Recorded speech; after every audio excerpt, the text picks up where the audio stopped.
Hello all, Saturday the 11th of June 2016, Dan here from Essex, United Kingdom. Nice temperatures today, about 23, 24 degrees. Birds are singing, the allotment's coming on well, expecting some rain soon.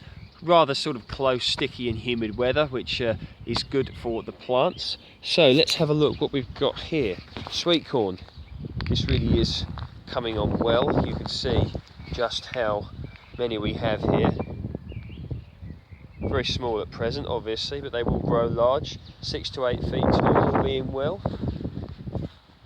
In the brassica cage, you can see cabbages here. I shall just zoom in. Sophie's nibbled that one, look. And coming over here, we have some kale. Highly nutritious kale is. Now my existing viewers know that we've got everything here in this cage with mesh around it in order to stop birds getting to it. Pigeons, there's lots of pigeons around here. They really love to destroy cabbages, brassicas, etc, etc. So with a decent amount there. I've got some kohlrabi growing away in the polytunnel. That'll probably slowly find its way down here.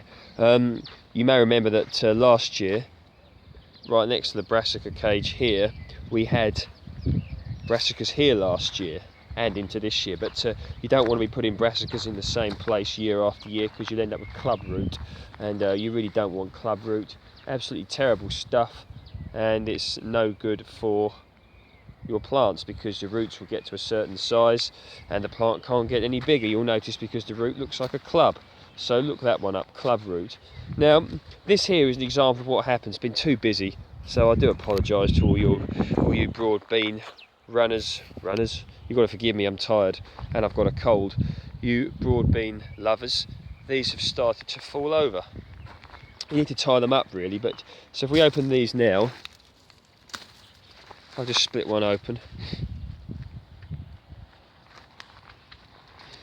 There we go. So you can see the beans in there, look.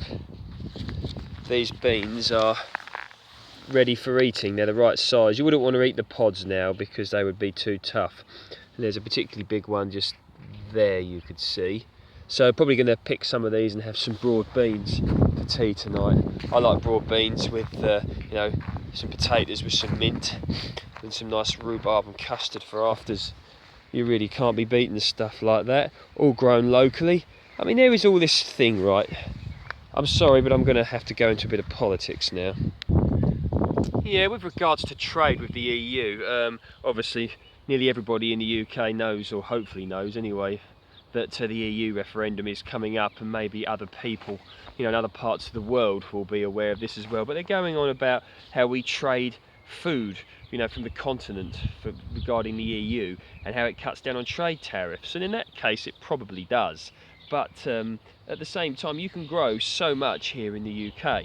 I mean, of course, I know that not everybody's got the time to have an allotment, or hasn't got a garden, or hasn't got the means, but surely people can grow a lot more of their own food, and we can grow a lot more of their own food here. And yes, I know that certain sort of fruits and vegetables do better in other parts of the world with different climates. I'm fully aware of this, but maybe we need to sort of stand on our own 2 feet. I'm not going to go into whether we should leave the EU or not. Quite frankly, that's not a subject for this video, I don't think. But you know, we really should be able to sort of feed ourselves, or at least to a degree be able to grow a lot of our own food, because if you can't, then you know, what does that make you really?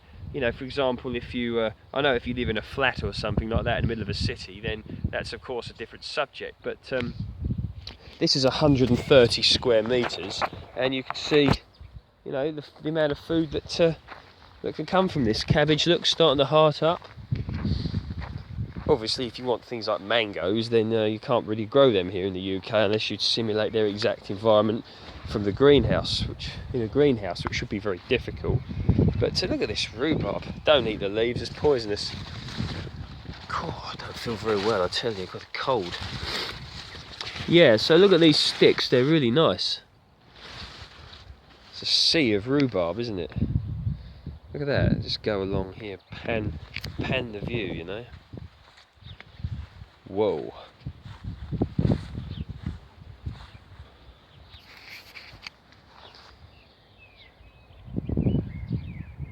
A lot of rhubarb and custard there, isn't there?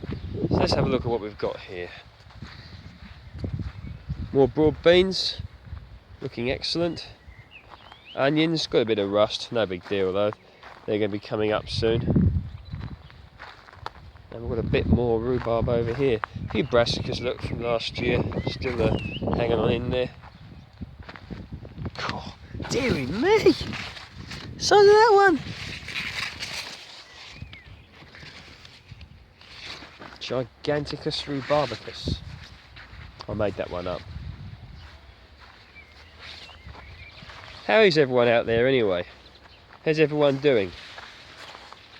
You know, with regards to allotmentarian gardening and future of the UK and everything. What do people think about the upcoming referendum? Is it really necessary? There's a bit of a chat here on the rhubarb. Yeah, so referendum coming up. What do people think about that? Is it the right thing to do? Should we stay in? Should we leave? If we leave, will the sort of lifestyle in the UK, quality of life, etc., drop, or will it be better? What do people think we should be doing? Is it destructive?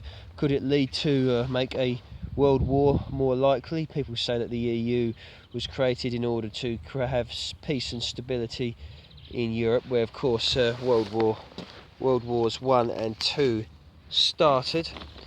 The trade tariffs, you know, with regards to getting goods cheaper and easier and more accessible goods, things like that, where some people turn around and say that no, we should be dealing with markets from the other parts of the world, we should be allowing immigration into the country, making it equal to all. So for example, you can come from Europe to the UK with no visa and work, but if you're you know, from somewhere else like India or Thailand or Philippines or, you know, Cambodia, you know, countries, I'm not going to name them all like this, then you have to get visas, and many people don't have any chance here of coming at all, and maybe they could contribute a lot to our economy, and our membership of the EU doesn't help with helping to get people like that into our country. So there's a lot to discuss, isn't there? There's a lot of scaremongering on both sides. Of course, everybody has got their own agenda. Many businesses want to stay in, but some businesses are coming forward now saying they want to stay out. A lot of people believe in the sense of that they should be, you know, better. I've heard many people say, better the devil you know than the one you don't.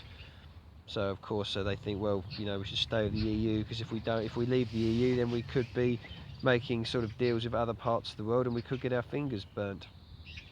Difficult subject, isn't it? And I really don't know what you know, what people want to do out there.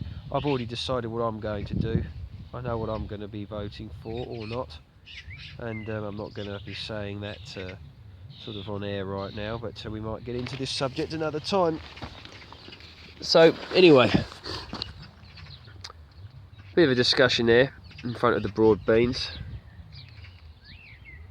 130 square metres of allotment, tomatoes here.